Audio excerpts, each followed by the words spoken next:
십자가를 질 수 있나 주가 물어보실 때 죽기까지 따르오리 저들 대답하였다.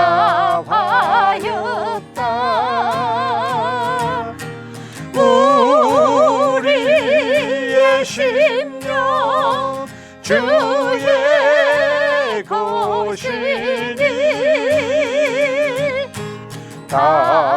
당신의 형상 만드소서. 주 인도 따라 살아갈 동안 사랑과 충성 널 바치오리라. 너는 기억하고 있나 구원받은 강도를 제가 회개하였을 때 낙은 허락받았다.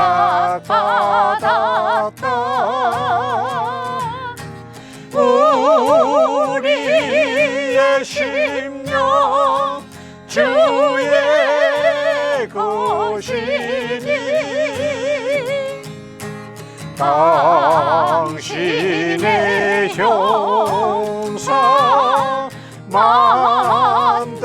만드소서. 주 인도 따라 살아갈 동안 사랑과 충성 널 바치오리다. 주께 내 혼 맡기겠나 최우성이 믿으며 걱정 근심 모든 거는 너를 둘러덮을 때 우리의 심령 주의 것이니 당신의 형상 만드소서. 주 인도 따라 살아갈 동안 사랑과 충성 널 바치오리라. 이런 일 다 할 수 있나 주가 물어보실 때 용감한 자의 날처럼 선뜻 대답하리라.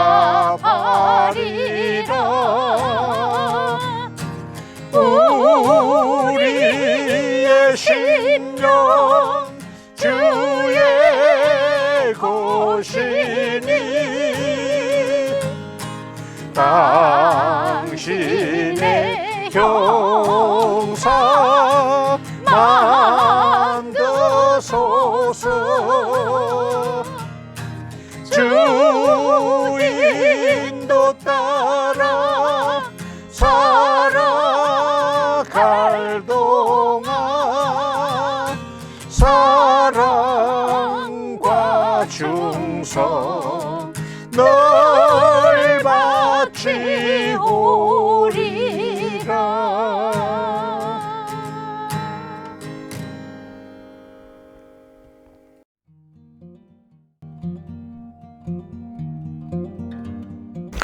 네, 하나님 안에서 다시 만나 뵙게 되어서 감사합니다. 영원한 청춘이신 시니어 대학 학생 여러분들, 오늘 주의 말씀으로 함께 나눕니다. 오늘 우리가 함께 나눌 말씀은 고린도전서 10장 30절. 그런즉 너희가 먹든지 마시든지 무엇을 하든지 다 하나님의 영광을 위하여 하라 하는 말씀을 가지고 함께 은혜를 나누고자 합니다. 영광이라는 말은 존귀함, 아름다움, 또 가치, 또 탁월함 등과 같은 단어들과 잘 어울립니다. 존 파이번 목사님이 대학 시절에 영어 교수였던 클라이드 칼비라고 하는 교수가 한 말을 인용하는데, 타락이 남긴 큰 비극 중 하나는 우리가 친숙한 영광의 권태를 느끼는 것이다 라고 말을 했습니다. 이 영광이라는 이 놀라운 의미에 대해서 사람들이 가치를 중요하게 여기지 아니하고 이런 영광에 대해서 소홀히 여긴다든지 대수롭지 않게 여기는 그런 경향이 있다는 거죠. 우리는 하나님의 영광을 위하여 살아야 한다 하는 것을 잘 알고 있습니다. 그런데 하나님의 영광을 위하여 살아야 한다라고 말을 할 때 사람들은 그냥 그렇게 생각하고 마는 것이지만, 사실 이것은 매우 중요한 의미를 갖고 있는 것이죠. 이사야 6장 5절에 보면은 이사야 선지자가 성전에서 하나님을 뵙게 되는 놀라운 환상을 보고 나서 그가 한 고백이 뭐냐면 화로다 나여라는 말을 하죠. 그가 하나님의 영광을 보고는 살 수 없는 죄인이라는 것을 깨닫게 되었던 것입니다. 하나님의 영광을 바라보고 그 하나님의 영광만을 추구하며 살아왔던 이사야 선지자이지만, 하나님의 영광을 직접 배웠을 때 그는 그 앞에서 자신의 죄인됨을 고백할 수밖에 없었던 것을 보게 됩니다. 죄인들은 하나님의 영광을 볼 수가 없잖아요.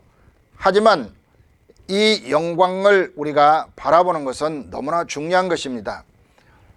우리는 높은 산에 올라가서 온 세상을 바라보면서 감탄을 하고 탐복을 합니다. 그 높은 곳에서 바라보는 온 세상을 보면서 때로는 우리가 너무 작고 사소한 것에 매여 살아가는구나 라고 하는 느낌도 가지면서 그 높은 산 위에서 바라보는 온 세상의 그런 아름다움과 또 그 영광스러움 등을 바라보고, 혹은 그 산을 오르면서 그 산세에 감탄하게 되는 것입니다. 그런데 우리가 일상에 돌아오게 되면 길에서 벌어지는 사소한 것에 우리가 화내고, 때로는 그것 때문에 속상해하고, 그것 때문에 서로 다투기도 하고, 그런 일들을 벌이는 것을 볼 수가 있죠. 정말 작고 작은 일에 우리 자신들이 찌그러진 그런 모습을 보일 때가 있습니다. 하나님의 영광을 사모하고 그 영광을 바라보고 살아가는 우리들이 바로 그런 모습을 지니고 살지 않나, 그런 생각들을 해봅니다. 우리는 하나님의 영광을 추구하며 살아야 되는데 그 영광의 하나님을 눈으로 보지 못하기 때문에 때로는 하나님의 영광을 잊어버리기도 하고 놓쳐버리기도 하는 것입니다. 그렇지만 우리는 예수 그리스도를 통하여서 하나님의 영광을 본자로 살아가게 되는 것이죠. 요한복음 1장 14절에 보면은 말씀이 육신이 되어 우리 가운데 거하심에 우리가 그 영광을 보니 은혜와 진리가 충만하더라, 그런 고백이 있잖아요. 그 영광을 보니, 그 영광은 뭐냐? 아버지의 독생자의 영광이라고 말하는 거죠. 그 아버지의 독생자의 영광, 예수님을 통하여 하나님 아버지를 보고 하나님이 이런 분이구나, 이렇게 선하신 분이고, 이렇게 의로우시고, 이렇게 친절하시고 자상하시고 죄인들을 구원하시는 분이구나 라는 것들을 우리가 깨닫게 되는 것입니다. 예수님의 영광을 본 사람은 아버지 하나님의 영광을 본 것과 같다, 그렇게 우리가 말할 수가 있죠. 예수님을 통해서 하나님을 보았다는 것입니다. 교회는 성령을 통해 하나님을 아버지라 부르게 되고, 그 성령을 통해서 하나님의 아들 예수님을 마음으로 사랑하고 의지하게 되는 겁니다. 예수님의 영을 받은 자들은 하나님 아버지의 영광을 사모하게 되고, 그 영광을 사모하는 자는 예수 그리스도를 더욱더 신실히 따르고 더욱 사랑하며 살아가게 되는 것입니다. 하나님의 영광을 구하는 여러분, 그 영광을 구한다는 것은 가장 기초적인 것이 뭡니까? 하나님의 말씀대로 순종하며 사는 겁니다. 하나님 말씀은 기록된 성경에 있습니다. 하나님의 영광을 사모하며 살아가는 거룩한 마음을 주신 하나님의 뜻을 잘 알기 위해서 우리가 힘쓰고 애써야 되는 것이 무엇입니까? 하나님의 말씀인 것이죠. 그래서 이 말씀을 더 사랑하고 의지하고 그 말씀대로 살아가기를 힘쓰시는 하나님의 사람들이 되셔서 그 말씀 가운데 나타난 하나님의 영광을 이루어드리는 주의 사람들 되시기를 바랍니다. 기도하겠습니다. 하나님 아버지, 저희가 하나님의 영광을 위해 살 수 있도록 거룩한 목적들을 허락해 주시니 감사합니다. 하나님의 사랑과 은혜를 깨닫고 하나님 아버지를 마음으로 소원하며 살 수 있도록 성령님을 보내주셨으니 성령님의 인도를 따라서 하나님을 정말 사랑하는 사람으로 살게 하여 주시옵소서.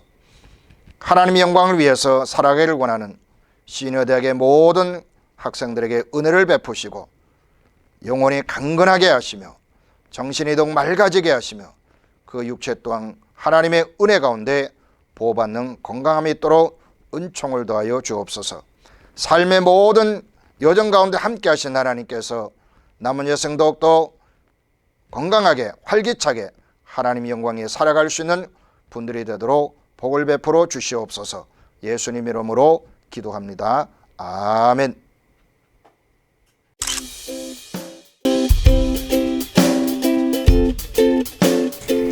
안녕하세요. 여러분, 저는 노르웨이에 사는 권지환이라고 합니다. 저는 이 학교를 2015년에 그땐 제 남편이 목사님이셨는데 같이 와서 둘이 같이 등록을 하고 다녔습니다. 우리 목사님은 2017년에 하나님의 부르심을 받으시고 갔고요. 그동안 이 학교 와서 처음에 이 학훈에 참 은혜를 받았어요. 노인으로 살지 말고 존경받는 어르신으로 살자 하는 그 학훈이 참 좋았습니다. 우리 같이 화요일하고 목요일 일주일에 두 번 모이는데 모여서 처음에 먼저 예배를 드립니다. 우리 각 여러 목사님이 교대로 오셔서 같이 예배를 드렸는데요. 예배를 드리고 난 다음에 우리 또 항상 이 학훈을 3번씩 외치고 시작을 했습니다. 근데 클래스는 뭐 큰 학교의 클래스 같이 그런 게 아니고 참 적지만서도 다양하게 섭외를 해주셔서 참 감사합니다. 그때 참 기억에 남는 것은 박영일 목사님이 하시는 성경 파노라마 클래스였는데요. 그동안 공부해보지 못한 그런 방식으로 또 이렇게 성경을 가르치시는데 참 많은 은혜를 받고 공부도 많이 했습니다. 그 외에도 영어 클래스도 있어가지고 공부할 수 있는 시간을 갖게 돼서 너무 고마웠고요. 또 기억에 남는 것은 음악 교실이 있어서 음악도 하고 공부도 하고 난타 클래스가 있어서 또 처음으로 난타라는 것도 또 배워보고 또 힐링 댄스가 있어서 참 흥미롭게 우리들이 그 힐링 댄스를 배웠습니다. 그래서 난타를 배워가지고는 LA에서 그 행사하는데 우리가 퍼레이드도 나가봤고요. 또 음악은 우리가 합창대를 만들어서 감사하는 교회에서 찬양제 할 때도 한번 나갔었고요. 또 힐링 댄스를 해가지고 지난해에는 오렌지 카운티에서 한인의 행사하는데 거기서 무대에서 춤도 춰봤습니다. 이렇게 여러 가지로 하는 행사에 있어서 우리 노인애들한테 힘을 주고 활기를 주고 참 여러 가지로 우리에게 참 유익한 학교라고 생각을 합니다.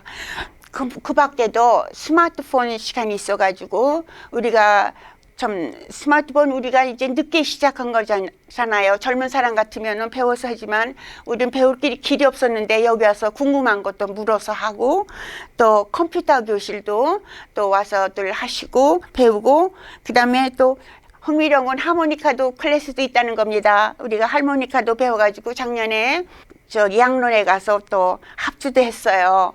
그리고 그 밖에도 여러 가지 특강이 있습니다. 우리가 미술 같은 거 여러 가지로 참 우리한테 유익한 일이 너무나 많습니다.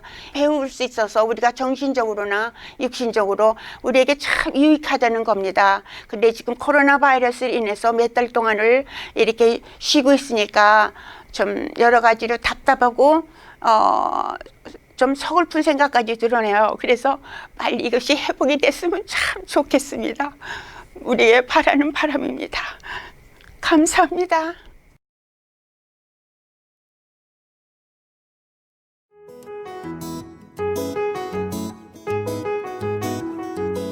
학훈, 노인으로 살지 말고 존경받는 어르신으로 살자. 고 준비 야! 모이자 배우자 본을 보이자 모이자 배우자 본을 보이자 모이자 배우자 본을 보이자 야! 효사랑 시니어대학의 힐링 댄스 클래스에 오신 여러분을 환영합니다. 오늘 우리 두 번째 날인데요. 온라인 대학 우리 체조부터 시작하겠습니다. 우리 정 아버지, 우리 김 할머니 손에 손 닦으시고 부엌에서 나오세요. 우리 다 같이 체조하겠습니다.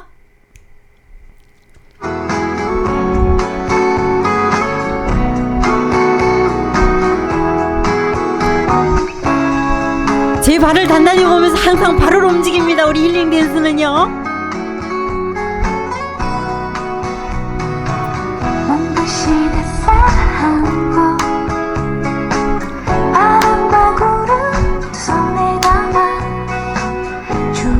아름답고 멋지게 오늘 하루를 엽시다.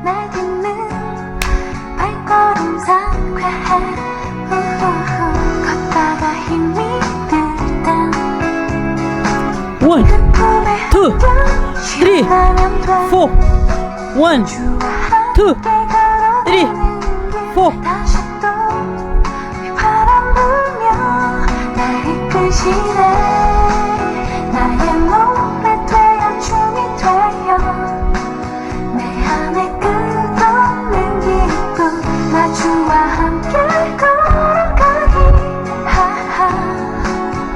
찍고 원, 투, 쓰리, 포. 힘있게 원, 투, 쓰리, 포.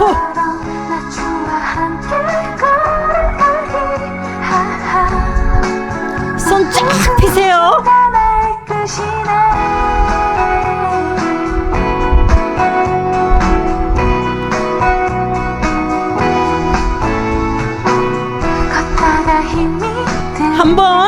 한 번, 두 번. 싱글, 더블. 발을 꼭 보세요. 발을 움직일 겁니다.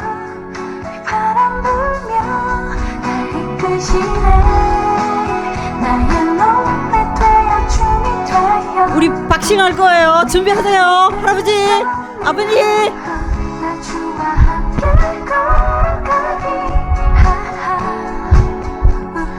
원, 투, 쓰리, 포.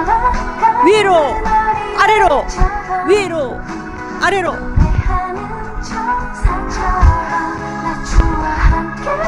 리치, 끝까지 쫙 뻗으세요.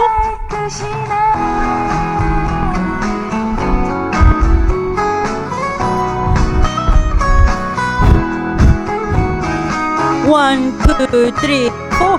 원, 투, 쓰리, 포.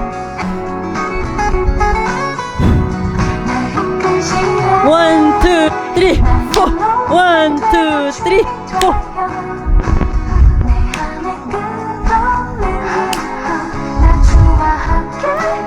아름답고 멋지게.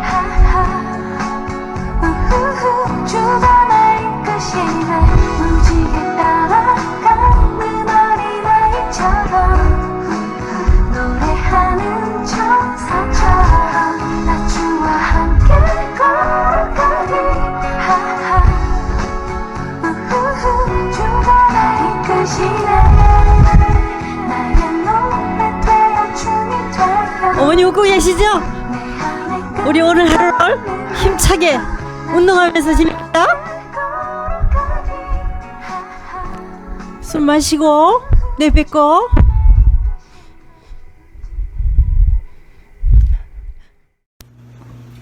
지난번에 바차타 어떠셨어요?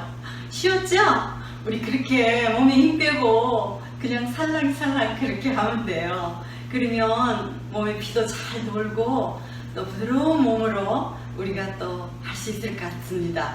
자, 오늘은 또 다른 뮤직으로 여러분이 좋아하는 미국 올드송으로 우리 댄스 할 거예요. 몸과 마음과 영혼을 힐링하는 댄스 댄스 댄스. 자, 시작합니다.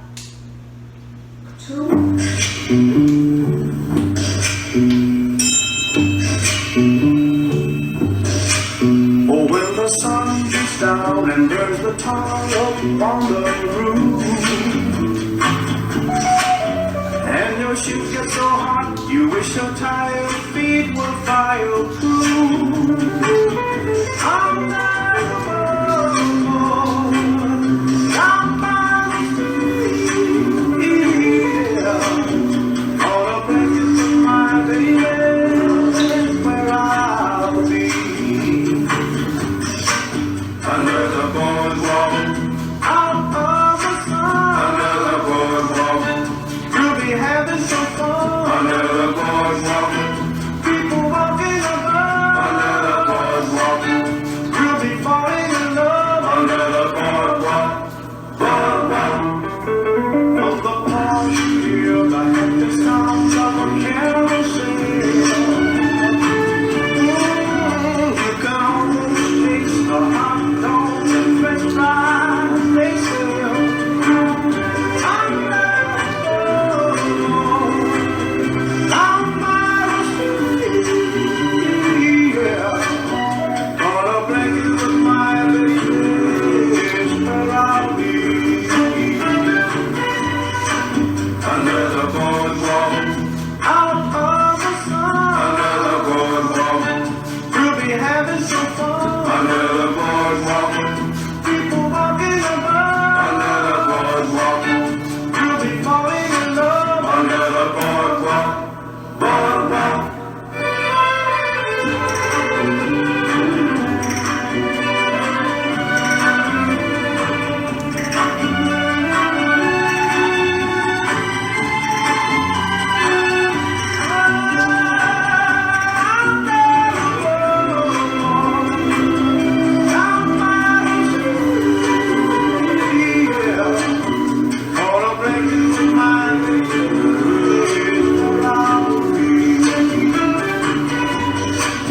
Under the boardwalk, out of the sun. Under the boardwalk, we'll be having some fun.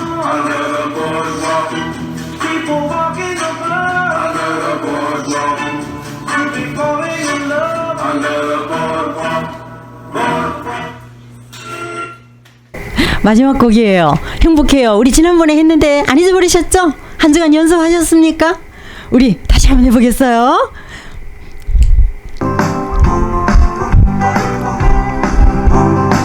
자유롭게 몸에 힘 빼고 1, 2, 3, 4 1, 2, 3, 4 숨 쉴 수 있어서 알아볼 수 있어서 만질 수가 있어서 정말 행복해요. 말할 수도 있어서 들을 수도 있어서 사랑할 수 있어서 정말 행복해요. 이 중에서 하나라도 내게 있다면 살아있다는 사실이죠. 행복한 거죠. 살아있어 행복해. 살아있어 행복해. 네가 있어 행복해. 정말 행복해요. 자유 시간이에요. 옛날에 춤 많이 춰 오셨죠? 있는 실력 다 하세요.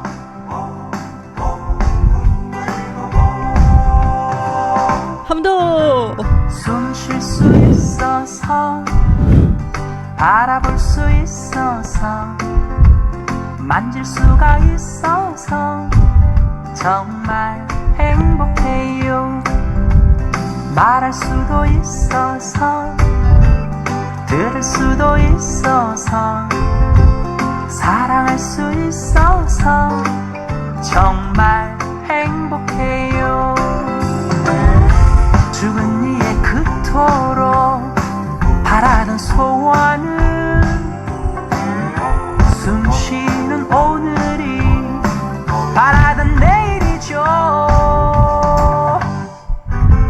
살아있어 행복해 살아있어 행복해 네가 있어 행복해 정말 행복해요. 한번더 살아있어 행복해 살아있어 행복해 네가 있어 행복해 정말 마지막으로 한 번 더 합시다. 한 번 더. 살아있어 행복해 살아있어 행복해 네가 있어 행복해 정말 행복해요.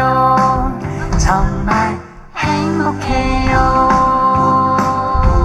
마지막까지 뮤직. 1, 2, 3, 4. 1, 2, 3, 4. 감사합니다. 우리 다음 주에 또 봬요. 한 주간 열심히 연습하세요.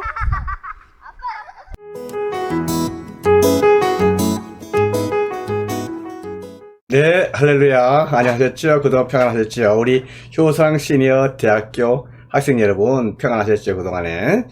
네, 이 시간 성경 파노라마 시간이 되겠습니다. 성경 파노라마, 무슨 시간이라고 그랬었죠? 네, 성경 파노라마는요, 연대기로 성경을 공부하는 시간이다 그랬습니다. 지난주 서론 1, 오늘은 서론 2, 서론으로 보면 마지막 시간이 되겠습니다. 서론, 그러면 우리 대학생들이니까요, 뭐를 공부할 때, 그 학과를 공부할 때 제일 먼저, 첫 번째 시간에, 이렇게 하는 시간 아니겠습니까? 그래서 그 과목이 어떤 내용인지, 소개하는 그런 시간이 되겠습니다. 그래서 우리가 성경 파노라마는요, 연대기로 성경을 공부하는 시간이다. 이렇게 생각하시면 되겠습니다. 지난주 우리가 봤었죠?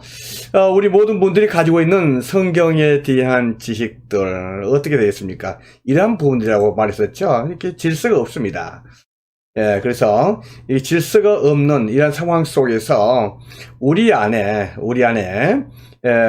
그 질서가 잡혀 있는 성경에 대한 지식들이 자리를 잡아야 되지 않겠습니까? 예, 이렇게 됩니다. 그래서, 우리가 구약 성경을 예를 든다면 구약 성경 39권이죠. 그래서 중구난방 무질서의 그러한 성경 지식이 우리의 마음속에서 또 우리 머릿속에서 질서가 잡혀야 됩니다. 어떻게 질서가 잡혀야 됐습니까? 구약 성경이 우리가 가지고 있는 성경이 말이죠. 아무렇게나 맞게 써진 책이 아닙니다. 순서와 질서에 따라서 기록된, 편집된 이러한 책이거든요. 어떻게 편집됐고 어떻게 질서를 찾게 되는가? 성경 39권인데요. 제일 먼저 율법서가 있습니다. 율법서는 모세오경이라고 그랬었죠. 모세오경에 뭐가 있습니까? 그렇죠? 창세기, 출애굽기, 레위기, 민수기, 신명기 그렇게 되겠습니다. 그 다음에 역사서가 있다 그랬었죠. 역사서 12권입니다. 역사서 12권은요. 어디 이렇게 있습니다. 여호수아, 사사, 룻기, 사무엘상하, 열왕기상하, 역대상하, 에스라, 느헤미야, 에스더 그랬습니다. 이렇게 볼 때에 사무엘상하, 열왕기상하, 역대상하, 한 권인데 상하로 되어 있잖아요. 암기 쉽죠? 사무엘, 열왕기, 역대 이것만 하시면 됩니다. 그러니까 역사서를 순서를 알 때 제일 먼저 여호수아가 나오고 여호수아 그 다음에 사사, 룻기, 사무엘상하, 열왕기상하, 역대상하, 에스라, 느헤미야, 에스더 여기까지만 한다면은 역사서 12권은요 그 순서를 기억하고 암기하는데 어려움이 없을 걸로 보입니다. 다음에 시가서가 5권이 나옵니다. 시가서 5권은 여러분 웬만하신 분은 다 아실 걸로 봐요. 욥기가 시가서에 들어간다 했었죠. 욥기, 시편, 잠언, 전도, 아가 이렇게 되겠습니다. 욥기, 시편, 잠언, 전도, 아가 시가서 5권이죠. 그 다음에는요 예언서가 있는데 예언서는 대예언서와 소예언서로 나눠지게 되죠. 대예언서는 5권입니다. 대예언서는 우리가 암기하기가 쉽죠. 왜 이렇습니까? 많이 아는 내용 아니겠습니까? 이사야, 에레미야, 에스겔, 다니엘 아니겠습니까? 이사야서, 예레미야, 예가는 5장밖에 안 되지만은 예레미야 썼으니까 대예언서로 들어갑니다. 그래서 이사야, 예레미야, 예가, 에스겔, 다니엘 이렇게 되겠습니다. 우리가 소예언서를 12권인데 율법서, 역사서, 시가서, 대예언서는 상대적으로 암기하기가 쉽고 이해하기가 쉬운데요. 소예언서는 암기를 해도 잊어버린단 말이죠, 순서를. 그래서 이렇게 해서 제가 지난주에 암기하는 방법을 가르쳐 드렸습니다. 어떻게 알았습니까? 이 12권을요, 이렇게 하면 쉽다 그랬었죠? 해보셨습니까? 호열아, 오요나, 미나, 학스와까, 말라 그랬습니다. 호열이가 요나를 갖다 반장으로 밀려고 그래요. 요나 성은 옷입니다. 호열아, 오요나, 미나. 합스바까, 그 요나에 대한 이미지가 안 좋죠? 그래서 합스바까, 말라 이렇게 말하는 거예요.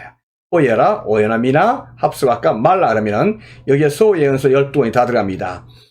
예, 호열아, 아모스가 호열아 되겠죠? 호열아, 미나, 나 뭡니까? 미가서가 미가 나훔 그랬습니다. 합습, 하박국 스바냐, 학가 뭡니까? 학계 스가랴, 말라기. 이렇게 하면 아주 쉽게 된다 이 말이죠. 여러분들, 그래서 우리가 율법서, 역사서, 시가서, 대예언서, 소예언서 이런 식으로 하면은 구약 39권은요, 머리에 질수록 딱 잡히게 됩니다. 그래서 이렇게 한번 해보시길 바라겠습니다. 지난주에 우리가 아주 중요한 것을 공부했습니다. 지리와 연대기로 보는 구약 성경에 있었죠. 예, 다시 한번 해보겠습니다. 여러분들. 자, 여기에 창세기, 에덴 동산이 여기에 있었다 치죠. 여기에 있었던 정확한 것을 우리가 이렇게 알 수 없지만은 그러나 여기에 있다고 많은 신학자들 말하니까 여기에 있다고 칩니다. 창세기입니다. 이 창세기가 무슨 시대라고 썼죠? 예, 1장부터 11장까지가 창조시대다. 이렇게 해서 창조시대. 자, 1장 11장까지 가서 이제 바벨탑 쌓고 이제 하나님께서 모든 민족들을 흩트리잖아요. 그리고 나서 하나님께서 하나님의 나라를 세우시기 위해서 사람을 부르십니다. 예, 그래서 아브라함을 부르시고 가나안 땅에 입성하게 되죠. 예, 그렇게 해서 가나안 땅에 이삭과 야곱의 아들 요셉을 통해서 애굽으로 입성을 하게 됩니다. 예, 그래서 여기까지 창세기 12장부터 50장까지 이 부분이 뭘까요? 아브라함, 이삭, 야곱, 요셉. 그렇습니다. 족장시대 이렇게 보겠습니다. 족장시대. 그래서 애굽에 갔었던 이스라엘 백성들, 야곱의 식구 70명이 430년 만에 200만이 넘는 민족이 되었습니다. 이제는 애굽에서 나와야 되겠죠? 출애굽을 하게 됐죠. 출애굽. 그래서 출애굽한 이스라엘 백성들 시내 산에 머무르면서 하나님께 주신 하나님의 율법의 말씀, 또 성막과 성결 애식을 받게 됩니다. 그래서 레위기서를 기록하게 되고요. 또 출발하죠. 출발할 때는 이제는 본격적으로 다른 민족과의 마찰 또 전쟁이 있을 가능성을 대비해서 인구 수를 셉니다. 인구 센서스죠. 그래서 인구 수를 세었다 해서 민수기 시작됐죠. 민수기 시작돼서 가데스 바네아까지 왔지만은 가데스 바네아에서 민족 반역 사건이 생깁니다. 그래서 가나안 땅에 입성했던 10명의 정탐꾼의 그 말이 오히려 도화선이 돼서 우리가 가나안 땅에 들어가면 다 죽는다. 다시 애굽으로 돌아가자 하면서 하나님에 대해서 정면으로 반역을 일으키고 모세의 말과 다른 인도자를 세워서 애굽으로 돌아가자. 민족적인 반역 사건입니다.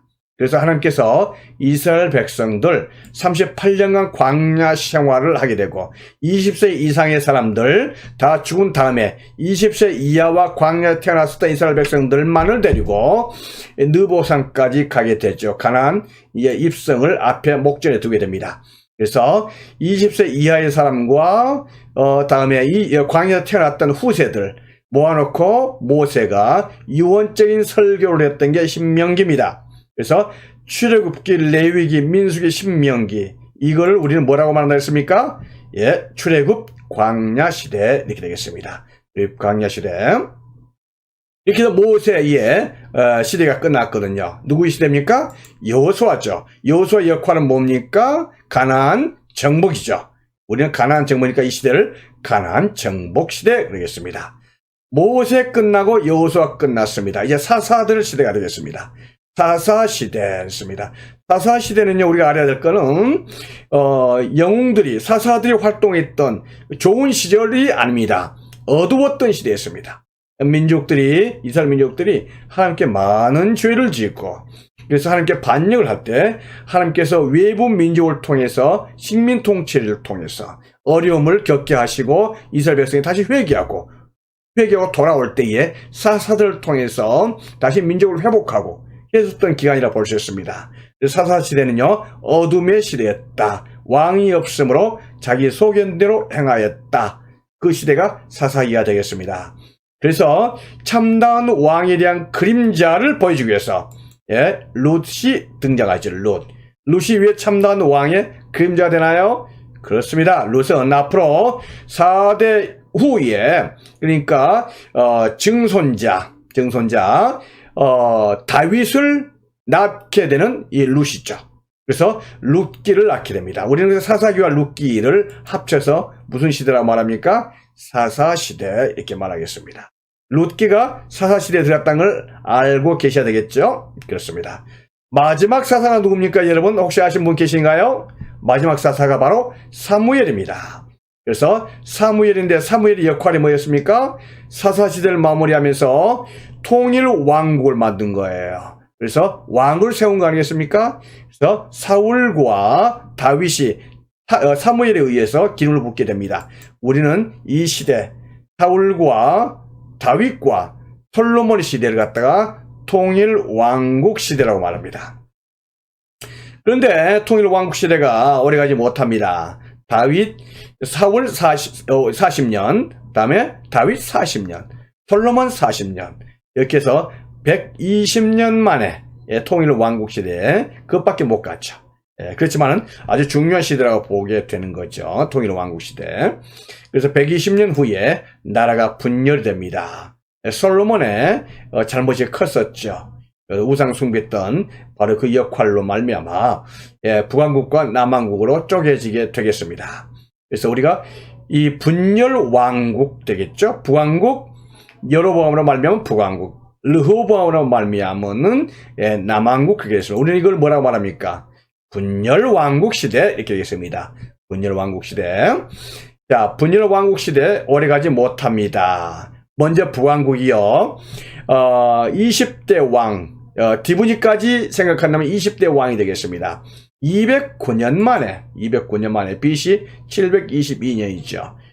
그때 당시에 세계의 강대국으로 등장했던 아수르에 의해서 먼저 멸망을 당합니다. 멸망을 당해서 북왕국이 10개 지파가 사라지게 되는 거 아니겠습니까? 이게 북왕국 멸망.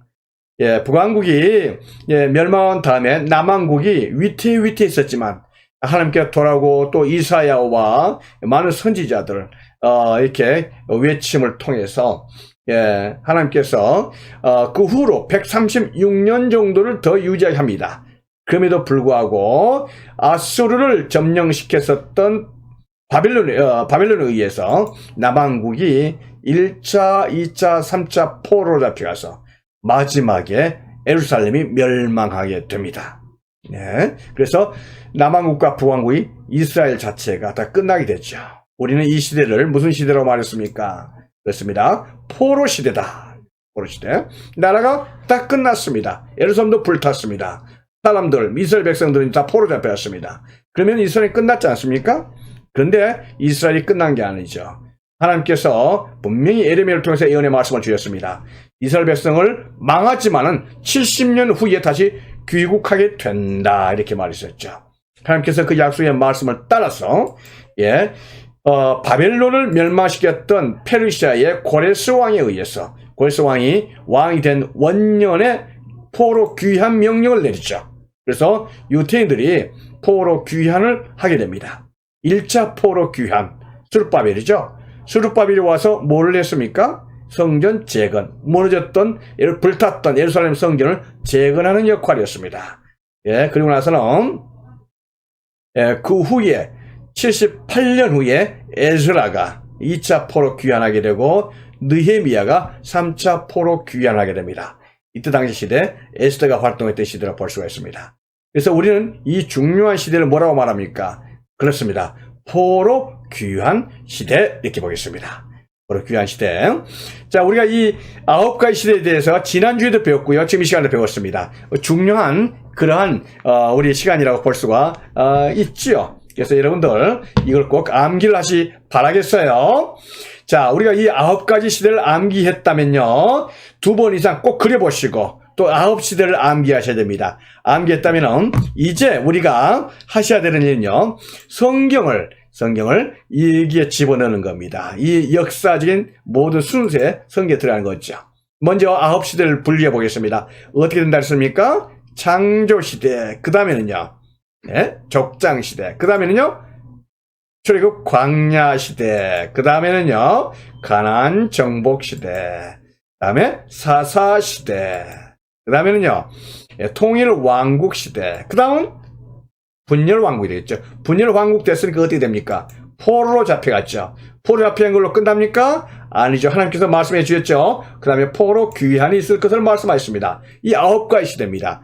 9가지 시대에 성경은 다 들어가게 되죠. 모든 역사적으로, 이 역사니까요, 다 들어가게 됩니다. 먼저 역사서를 볼까요? 창세기가 됩니다. 창세기는 창조시대와 족장시대를 포함하게 되죠. 그 다음에 출애굽 광야시대는요, 출애굽기와 뭡니까? 민수기가 있습니다. 그 다음에 레위기가 있고 신명기가 있는데, 레위기와 신명기는 장소 이동이 없었죠. 레위기는 시내산에서, 신명기는 느보산에서, 모압 평지에서 말씀을 받았기 때문에 같은 역사서지만 이렇게 했습니다. 그 다음에 이걸 우리는 모세 뭡니까? 오경 또는 토라 이렇게 말하는 겁니다. 그래서 모세가 썼던 5권 아시겠죠? 창세기, 출애굽기, 레위기, 민수기, 신명기, 이걸 뭐라고 말한다고요? 토라, 모세, 오경 이렇게 되겠습니다. 그 다음에 가나안 정복 시대요. 가나안 정복 시대는 어떻게 됩니까? 여호수아죠. 그렇습니다. 사사시대는요, 사사시대죠. 또 한 권의 책이 있다 했습니까? 뭡니까? 바로 룻기 되겠습니다. 룻기, 다윗의 증조 할머니가 되겠습니다. 그 다음에 통일왕국 시대는요, 사무엘상, 사무엘하가 되겠죠. 사무엘에 의해서 사울이 왕으로 기름 부음 받고, 다음에 다윗이 왕으로 기름을 부음을 받습니다. 다윗의 아들 솔로몬이 왕이 되지만은 솔로몬의 우상 숭배로 말미암아 이스라엘이 분열되게 되겠습니다. 그래서 분열 왕국 열왕기하로 됩니다. 열왕기하는요, 분열 왕국, 그리고 나라가 북왕국이 먼저 망하고 남왕국이 망하는 것으로 이 역사 끝나요. 근데 역사가 이것으로 끝난 게 아닙니다. 그 후에 이스라엘이 망한 지 150년, 그러니까 이스라엘 백성이 포로로 잡혀간 지 150년 후의 사람, 이런 150년이면요 굉장히 긴 세월입니다. 포로 후손에 150년, 그러니까 한마디로 말해서 포로로 잡혀간 지 한 5대 1, 2, 3, 4, 5대 손 정도 되겠습니다. 누굽니까? 에스라죠. 에스라에 의해서 역대상하가 기록되고 말이죠. 그 다음에 에스라서, 느헤미야 이렇게 되겠습니다. 새로운 역사가 기록되죠. 에스라 했던 것은 과거에 우리 이스라엘 백성들, 조상들을 설명하고 역사를 기록하고, 그 다음에 현재 우리가 포로 귀환을 하게 되는 그런 내용들, 에스라에 의해서 기록된 것을 보게 됩니다. 물론 여기에 에스더가 이렇게 있는 것을 보게 되겠죠. 그래서 우리가 이 역사서입니다. 역사서를 보면 구약 성경의 모든 역사를 한눈에 볼 수 있습니다. 그래서 우리가 역사서가 몇 권을 다뤘습니까? 창세기 5권, 역사서 몇 권인가요? 그렇습니다. 역사서가 12권 이렇게 해서 다 해서 17권이 되겠습니다. 시가서는요, 시가서의 대표적인 책이 뭡니까? 시편입니다. 시편 중에서, 시편 전체가 150편이죠. 150편 중에서 73편을 다윗이 썼습니다. 그렇기 때문에 통일왕국 시대 책 이렇게 볼 수가 있겠죠. 더구나 여기에 잠언전도 아가서 누가 썼죠? 솔로몬입니다. 그래서 잠언전도 아가서가 시편이면서 솔로몬에 의해서 통일왕국 시대 때 기록된 책이다 이렇게 되겠습니다. 했는데 우리가 또 무슨 책이 시가서를 했었죠? 시가서 있고 욥기가 시가서를 했습니다. 그래서 욥기는요 내용은 족장시대입니다. 아브라함과 동시대 사람이었었죠.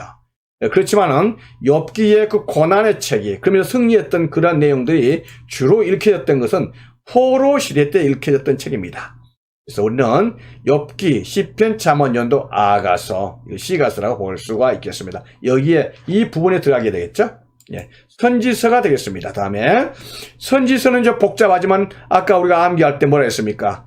호여라, 오여나, 미나, 학습, 학가, 말라 이렇게 하면 쉽다 그랬습니다. 근데 그거는 주제별로 기록한 책이고요. 우리 연대기로 이렇게 구분할 때는 좀 다릅니다. 자, 먼저 북왕국에 하나님께서 선지자를 보내주셨죠? 예, 왜냐하면 북왕국이 먼저 망하거든요. 그래서 제일 최초의 선지자 요나, 아모스, 호세아 그랬습니다. 최초로 보냈던 선지자가 요나죠. 마지막 선지자가 호세아입니다.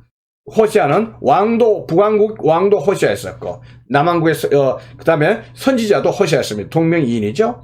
요나, 아모스, 호세아 이렇게 됩니다. 호세아가 마지막 선지자였었죠. 그래서 호세아서를 읽어보면요, 호세아의 그 절규, 하나님께 돌아오라고 말한 그 절규를 우리가 들을 수가 있겠습니다.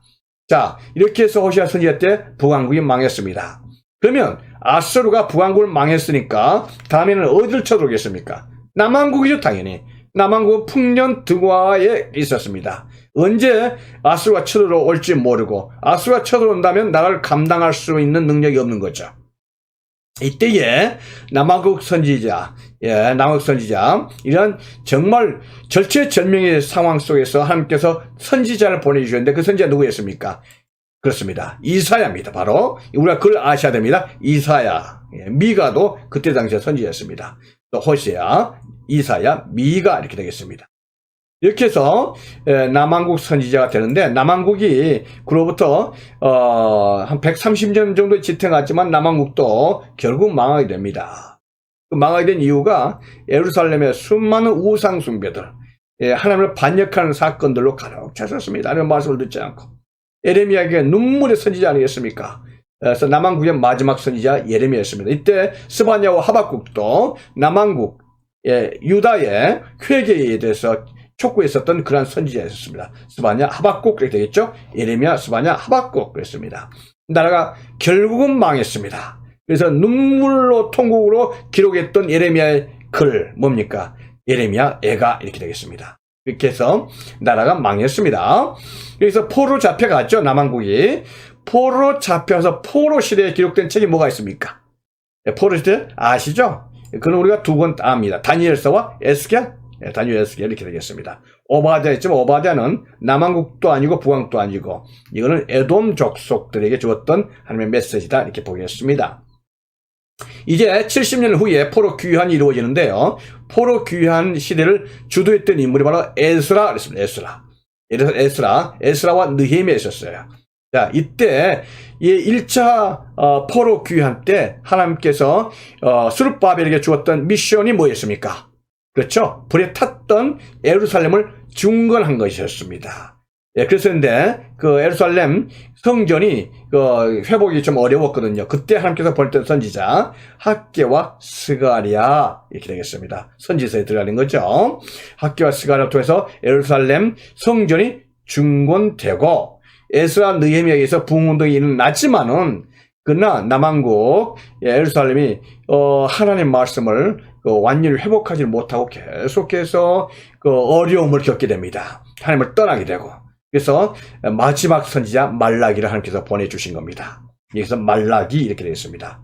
요엘서가 이때 나온다고 말하지만 어떤 신학자들은요 요엘서가 제일 먼저 나오는 요아스 시대, 요아스 왕 때 나왔던 선지자다 이렇게 말하시는 분도 있고요. 그래서 이렇게 되겠습니다.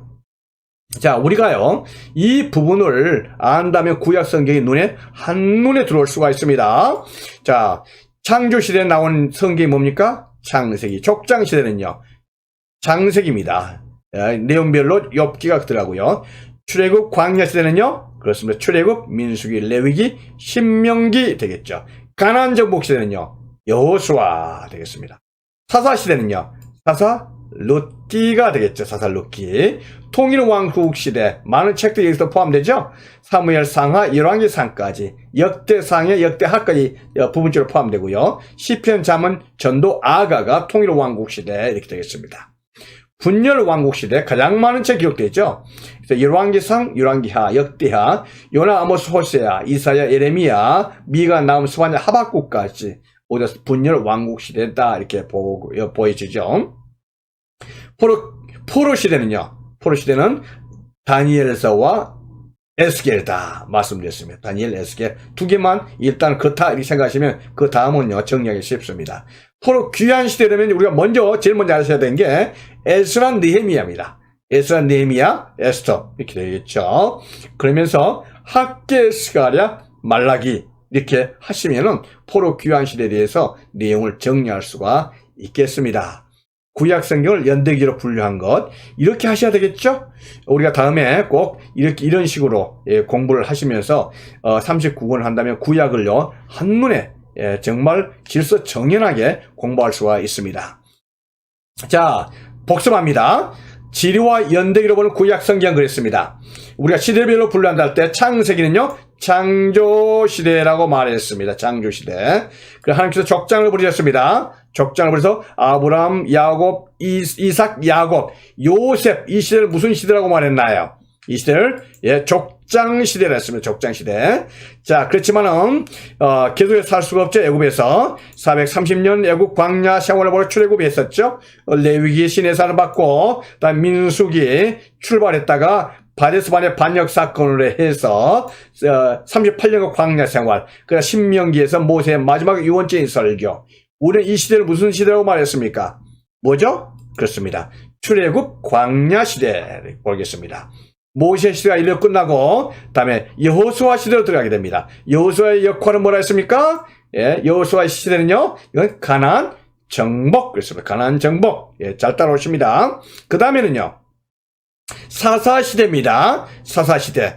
다음 사사시대 반드시 우리가 한 권의 책이 더 있다 말씀하셨죠? 뭡니까? 룻기입니다. 그래서 사사기와 룻기는요. 사사시대 이렇게 돼서 사사시대 그렇습니다. 사사시대. 마지막 사사 누구였습니까? 사무엘이죠. 사무엘을 통해서 무슨 시대가 열립니까? 여기에 보면 통일왕국 시대. 통일왕국 시대요. 그런데 나라가 남한국과 북한국으로 분열되겠죠. 우리 이 시대는 뭐랍니까? 분열됐어요? 뭐죠? 그렇습니다. 분열왕국 시대 이렇게 보겠죠. 근데 미스라엘 북왕국이 먼저 아수르에서 망하고요. 그 다음에 뭡니까? 136년 후에 남한국이 망하게 됩니다. 세 번에 걸쳐서 포로 잡혀가게 되고요. BC 586년에 망하게 됩니다. 그래서 우리는 이 시대를 뭐라고 말합니까? 이거는요 포로 시대라고 말하겠죠. 이렇게 해서 나라가 망하고 끝났었지만 이렇게 끝난다고 말씀드리지 않았습니다. 끝나지 않고요. 뭡니까?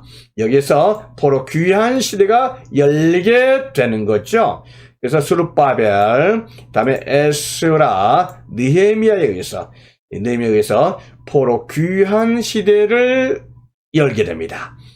여러분, 이게 뭡니까? 이게 구약 성경을 한눈에 볼 수 있는 지리와 연대기로 보는 구약 성경이 되겠습니다.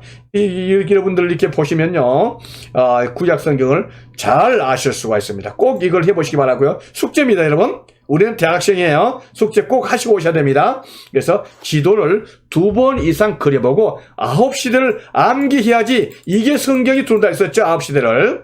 그래야지 모든 성경이요 여기에 포함됩니다. 이렇게 하면 여러분이 제 말도만 잘 따라온다면은 구약 성경을 한눈에 암기할 때 어려움이 없습니다. 이렇게 해서 꼭 따라오시 바랬습니다. 어떻습니까? 어렵습니까? 아닙니다. 우리는 대학생이다. 따라서 하실까요? 나는 대학생이다. 했어요. 끝나기 전에 여러분에게 어렵다고 생각할지 모르니까 제가 이거 하나 말씀드려요. 누구죠, 여러분? 임영웅입니다. 이 사람, 얘는 누굽니까? 정동원이에요. 다 아마 여기 이름을 써놨는데 이름을 써놓은 이유는 뭐냐면 여러분은 아시지만 제가 잘 모르거든요. 그래서 이름 잊어버릴까 봐서 이렇게 이름을 썼습니다. 제가 왜 썼냐면은 요즘 시니어들 중에서 어르신들 중에서 시니어 덕질이라는 이란 말이 있대네요. 뭐냐면은 이 트로트가 한국에서 아주 유행인데 시니어들께서 모든 트로트에 관계된 가수들 이름, 집안 내력까지 다 안 되네요. 다 조사하고. 그래서 아예 붐이랍니다. 혹시 이 영상을 보고 계시고 우리 시니어 대학분들 중에서도 트로트에 심취해 계신 분이 볼지 모르겠어요.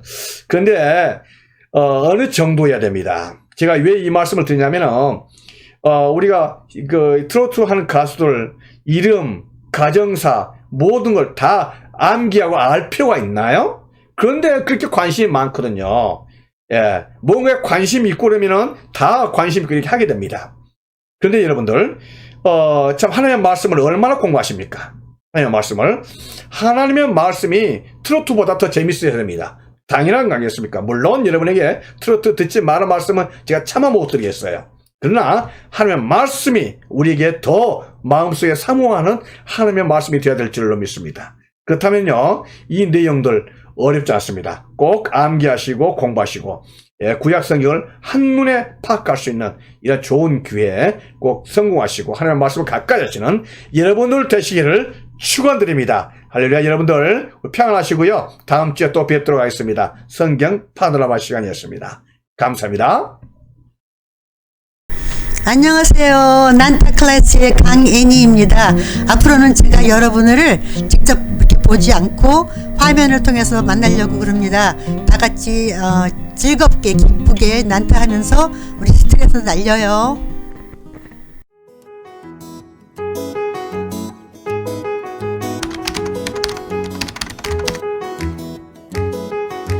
난타 클래스에서 필요한 준비물은요, 제일 중요한 게 이 난타 칠 수 있는 이런 드럼체입니다.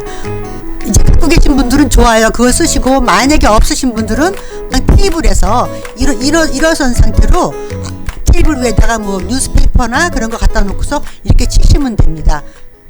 칠 때 그 자세가 굉장히 중요하거든요. 그러니까 그냥 막 두드리는 게 아니라 우리가 이 어깨도 그렇고 이 손의 위치라든지 되게 중요해요. 혹시나 이 드럼체를 갖고 있으신 분들은 요걸 잡는 법, 여기 3분의 1씩 이렇게 나눠 갖고 요 끝에 요렇게 잡으시고 요 밑으로 한 5cm 그 정도 남게 이렇게 잡아주세요. 엄지 손가락이 요 위로 오도록 요렇게 잡아주시면 됩니다. 잡아주시고 난타를 칠 때 어깨에 너무 힘이 들어가도 안 되고요. 이 손목에 너무 힘이 들어가도 안 돼요. 그러니까 이렇게 루즈한, 이렇게 편안한 상태로 치시는 겁니다.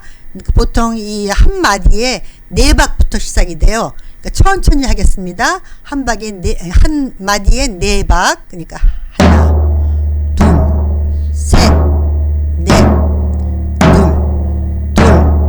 셋. 그 다음에 나눠서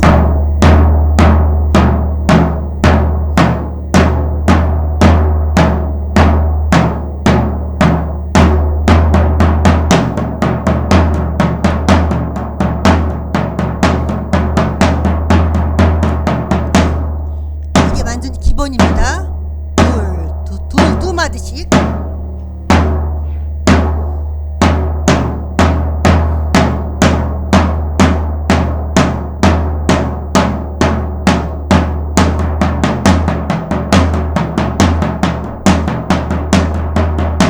좀 빨리 해요, 빨리.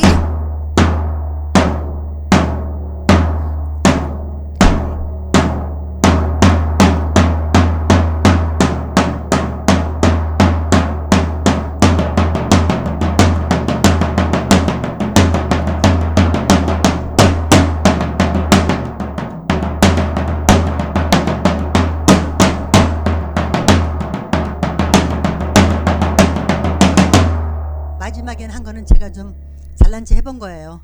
그렇게까지 빨리 나가지는 않습니다. 처음에는 천천히 한 마디에 4박, 그 다음에 8박, 16박, 그거를 천천히 시작한 다음에 그게 이제 유스트가 되면은 그 다음에 거기에서 이제 그 다음 스텝으로 넘어가는 거예요. 그리고 또 하나 가르쳐 드리고 싶은 거는 우리가 이제 뭐 할렐루야, 이걸 할렐루야로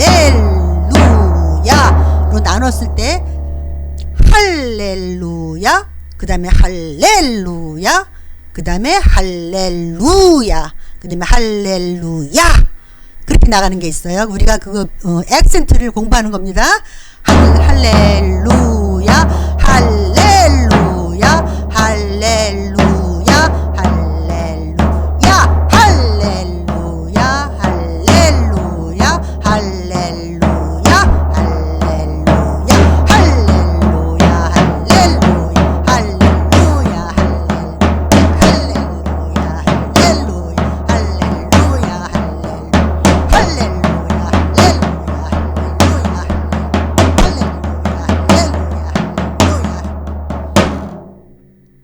있죠.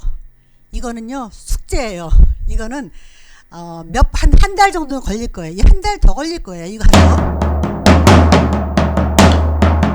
하나, 둘, 셋, 넷, 다섯. 하나, 둘, 셋, 넷. 하나, 둘, 셋.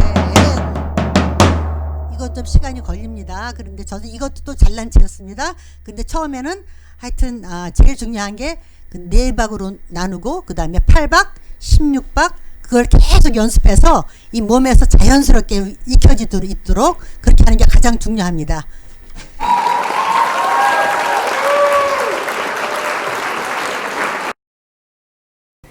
안녕하세요. 저는 이번 학기부터 클레이와 아트를 담당하게 된 써니오입니다.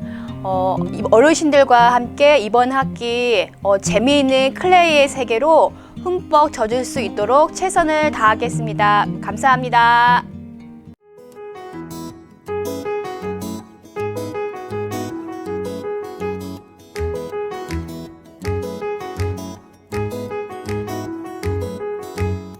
안녕하세요. 오늘은 클레이로 핫도그를 만들어 볼 예정입니다. 자, 제가 먼저 이렇게 핫도그를 만들어 보았습니다. 자, 어려워 보이시나요? 쉬워 보이시나요? 매우 쉽습니다. 자, 오늘은 클레이의 첫 시간인 핫도그를 어떻게 만드는지 자, 이제 한번 시작해 볼까요? 브라운. 자, 이 빵 컬러라고 합니다. 이 빵을 만들기 위해서는 어떠한 색깔이 필요할까요? 자, 이렇게 여러 가지 컬러들이 있는데요. 자, 옐로우와 레드와 그린. 자, 이렇게 제가 보기에는 똑같은 양으로 한 것 같은데, 자, 이렇게 3가지 컬러가 사실 아트에 있어서 기본 컬러이긴 한데요. 역시 클레이에서도 마찬가지입니다. 자, 이렇게 3가지 컬러를 자, 빨, 로, 초. 자, 요 3가지 컬러를 한번 자, 섞어 보겠습니다. 자, 섞어서 이렇게 조물조물조물 자, 부드럽게 자, 만져주세요. 자, 어린 친구들한테는 이게 바로 촉감놀이라고 하는데요. 우리 어르신들께서도 자, 손등에서 이렇게 왔다 갔다 하는 이 촉감이 굉장히 좀 재미있고 동심으로 돌아가신 듯한 느낌을 받을 수도 있을 것 같아요. 자, 이렇게 빵 색깔인 브라운 컬러를 이렇게 만들어 보고 있는데요. 너무나도 쉽고 간단합니다. 자, 아까 무슨 컬러라고 했죠? 빨, 노, 초. 자, 똑같은 양을 자, 떼셔서 이렇게 조물조물 하시면 자, 브라운 컬러가 나왔죠? 자, 이렇게 기본적인 그냥 브라운 컬러가 나왔는데요. 자, 클레이를 조금 더 중급 과정, 초급 과정까지 가시게 되면은 자, 이렇게 컬러를 보시고 내가 조금 더 밝은 컬러를 원한다 싶으시면 옐로우 컬러를 더 넣어서 믹스하시면 되고요. 아, 나는 조금 더 어두운 다크한 브라운 컬러를 원하신다 하시면 자, 여기 있는 조금 블루를 떼시고요. 자, 그린을 조금 더 떼셔서 좀 더 어둡고 다크한 그러한 브라운 컬러를 만들 수 있으실 거예요. 자, 오늘은 그냥 가장 손쉬운 자, 초록색, 노란색, 빨간색으로 자, 이렇게 빈을 만들어 보았습니다. 자, 그 다음에 손등에 올려놓으시고요. 자, 동그리를 만들어 주세요. 힘껏 예쁘게 자, 동글동글 동그리를 만들어 주시면 됩니다. 자, 그런 다음에 자, 이렇게 손등으로 이렇게 빈 들어갈 자리를 이렇게 만져주세요. 만져주신 다음에 자, 이렇게 소세지 들어갈 자리를 이렇게 누르셔서 만들어 주시면 됩니다. 자, 보이시죠? 자, 그 다음에 자, 여기에 있는 옐로우 컬러로 소세지를 만들어 줄 건데요. 역시 똑같습니다. 동글동글 동그리로 자, 이렇게 예쁘게 만들어 주신 다음에 자, 핫도그 같이 자, 이렇게 길쭉한 핫도그를 만들어 주시면 되는데요. 핫도그에 핫도그 그릴 이렇게 보면은 이렇게 칼집을 저희가 내잖아요. 좀 더 맛있게 구워지라고. 그래서 그냥 종이 정말 쉽게 한다고 생각이 드실 거예요. 그냥 집에 있는 손쉬운 그냥 이런 종이 아무거나 있으시면요. 요거를 가지시고 자, 이렇게 눌러주세요. 하나, 둘, 셋. 자, 그릴에 맛있게 구워진 소세지 같습니다. 자, 이렇게 해서 하시고, 자, 요거는 그냥 전 야채를 좋아해서요. 여기다 이렇게 야채를 그냥 요 안에다가 같이 넣는데요. 자, 그냥 너무 쉬워요. 자, 그린 컬러를 떼셔서 역시 그냥 동그리로 만들어 주시고요. 자, 그 다음에 자, 그냥 이렇게 평평하게 이렇게 펴십니다. 펴셔서 그냥 야채 같구나 라고 그런 느낌만 이렇게 야채 같은 느낌만 그냥 나도록 이렇게 하셔서 자, 그 위에 바로 짠! 핫도그를 올려주시면 돼요. 너무 쉽죠? 자, 이렇게 핫도그가 자, 만들어졌습니다. 자, 여기에다가 또 좀 더 재미있게 하기 위해서 머스타드 소스를 한번 뿌려볼게요. 자, 소스는 옐로우를 자, 떼셔서 자, 손 바닥에 놓으시고 얇게 여기서 포인트는요, 정말 리얼하게 소스를 만드는 것처럼 아주 얇게 만들어 주시는 게 더 사실적이고 그러한 재미있는 모양이 나타나는데요. 자, 얇게 해서 머스타드 소스를 이렇게 잘 구워진 핫도그 위에 이렇게 뿌렸습니다. 자, 정말 맛있어 보이나요? 자, 이렇게 핫도그를 만들어 보았는데 너무너무 쉽습니다. 쉽죠? 자, 이렇게 컬러의 기본인 5가지 색깔을 가지고 오늘 첫 번째로 브라운 컬러를 만들어 보았고요. 그 다음에 동그리도, 클레이의 기본인 동그리도 함께 만들어 보았고요. 자, 그 다음에 마지막으로 이렇게 머스타드 소스를 뿌리기 위한 길다란 또한 이런 머스타드 소스의 모양도 만들어 보았는데요.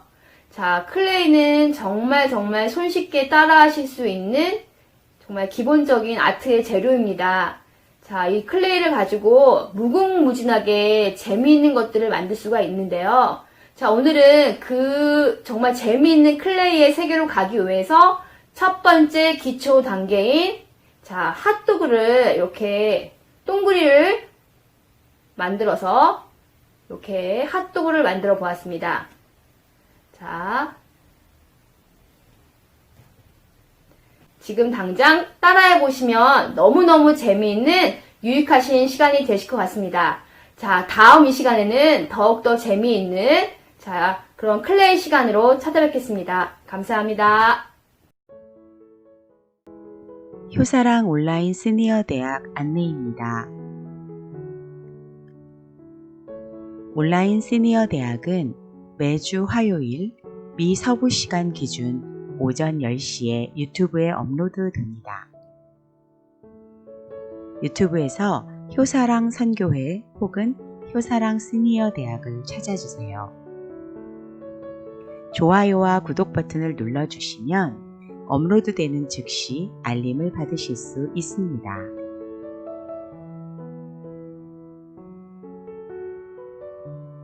효사랑 시니어 대학에서는 코리안 아메리칸 실버 라이닝 이니셔티브의 제공으로 학생분들께 단어 찾기 프로그램을 제공해 드립니다. 구독을 원하시는 분들은 kaslyorg@gmail.com 혹은 효사랑 선교회로 문의해 주시기 바랍니다. 가르침의 은사로 섬겨주실 분들의 연락을 기다립니다. 관심 있으신 분들께서는 효사랑 선교회로 연락해 주세요.